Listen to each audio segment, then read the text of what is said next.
புரட்சித் தலைவரோட ரொம்ப அதிகமான வாக்கு சதவீதம் பெற்றிருக்கிறாராமே விஜய். அவரை முந்தி விட்டாராமே. செய்திகளை பார்த்தேன். ஒருவேளை உண்மையாக தான் இருக்குமோ?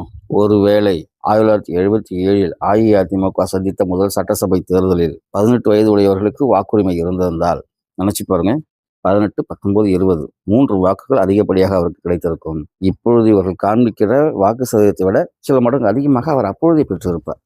ஏன்னா 77 பார்த்தீங்கன்னாக்க 1950களிலிருந்து 88 வரைக்கும் 21 வயது பூர்த்தியானவங்க தான் ஓட்டு போட முடியும். 88க்கு பிறகுதான் 18 வயது பூர்த்தியானவங்க ஓட்டு போட முடியுங்கிற ஒரு நிலை வந்தது. அப்படின்னு பார்த்தா திரு விஜய் அவர்கள் முதல் தேர்தலில் ஆட்சி அமைத்தார், வரவேற்கிறோம். எம்ஜிஆர் மாதிரி இல்லை, விஜய் அவர்கள் முதல் தேர்தலில் ஆட்சி அமைச்சிட்டாரு அப்படின்னு சில இன்னொரு கருதுகோளும் இருக்கு. இது முற்றிலும் தவறானது. அஇஅதிமுக சந்தித்த முதல் சட்டசபை தேர்தலில் புரட்சித் தலைவர் அவர்கள் 130 இடங்களை பெற்று அறுதி பெரும்பான்மையுடன் ஆட்சி அமைத்தார். அதிலிருந்து அவர் சாகும் வரை முதல்வராகத்தான் இருந்தார். அவர் தன் ஆட்சி நிறுவுவதற்காக எந்த விதமான குதிரை பரங்களிலோ தன் ஆட்சி நிறுவுவதற்காக எந்த கட்சியை உழைக்கிற வேலையிலையோ அவர் ஈடுபடலை. நீங்கள் அவர் முந்தணும்னு நினைச்சீங்கன்னா அவர் செய்த மக்கள் நல திட்டங்களோட அதிகமாக செய்யுங்க. அவர் செய்திருக்கிற சாதனைகளை விட அதிகமாக செய்யுங்க. அதில் நீங்கள் அவரை முந்துவதற்கு முயலுங்கள். நாங்கள் உங்களை வாழ்த்துகிறோம், பாராட்டுகிறோம். இல்லாத ஒரு சாதனையை சொல்லாதீங்க. 21 வயது நிரம்பியவர்கள் மட்டுமே வாக்களிக்க முடியும் என்கிற நிலையில் அவர் பெற்ற வாக்குகளையும் 18 வயசு ஆனால் போதும் வாக்களிக்கலாங்கிற நிலையில் இருக்கிற வாக்குகளையும் நாம் ஒப்பிடவே முடியாது. 3 வாக்குகள் குறைவாக அவர் பெற்றிருக்கிறார். ஒருவேளை 18 வயசானாலும் ஓட்டு போடலாங்கிற ஒரு நிலை இருந்திருந்தார். இதோட அதிகமான வாக்கு சதவீதம் அவர் காமிச்சிருப்பாரு.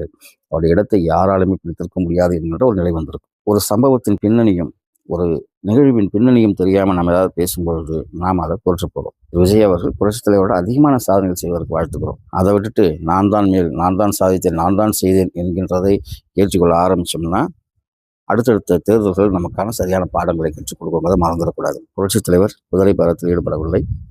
புரட்சித் தலைவர் கட்சிகளை உடைக்கவில்லை. புரட்சித் தலைவர் யாருக்கும் எந்த பொய்யான வாக்குறுதியும் கொடுக்கவில்லை. அவருடைய திரைப்பயணத்தை பாருங்க. சினிமாவில் இருக்கிற மாதிரி தன்னுடைய வாழ்க்கையை மாற்றி அமைத்துக் கொண்டார். அதன் பிறகு காங்கிரஸுக்கு வந்ததாக இருக்கட்டும், திமுக வந்ததாக இருக்கட்டும், ஒரு கட்சியிலும் அவர் மிக கடுமையாக அந்த கட்சியின் வெற்றிக்காக பாடுபட்டு இருக்கிறார். சிறுசேமிப்புத்துறை தலைவர், எம்எல்சி, எம்எல்ஏ, திமுகவின் பொருளாளர் என்றெல்லாம் வந்து தன்னை தகவமைத்து கொண்டு தனி கட்சி கண்டு ஆட்சி அமைத்தார். சாகும் வரை முதல்வராக இருந்தார். திரு விஜய் அவர்களும் அவ்வாறே சாதனைகளை பல புரிந்து இருக்கும் வரை முதல்வராக இருக்க வாழ்த்துகிறோம். அதற்காக புரட்சித் தலைவரின் புகழை கெடுப்பதற்கான எந்த வேலையும் செய்ய வேண்டாம் என்று கேட்டுக்கொள்கிறோம். நன்றி, வணக்கம்.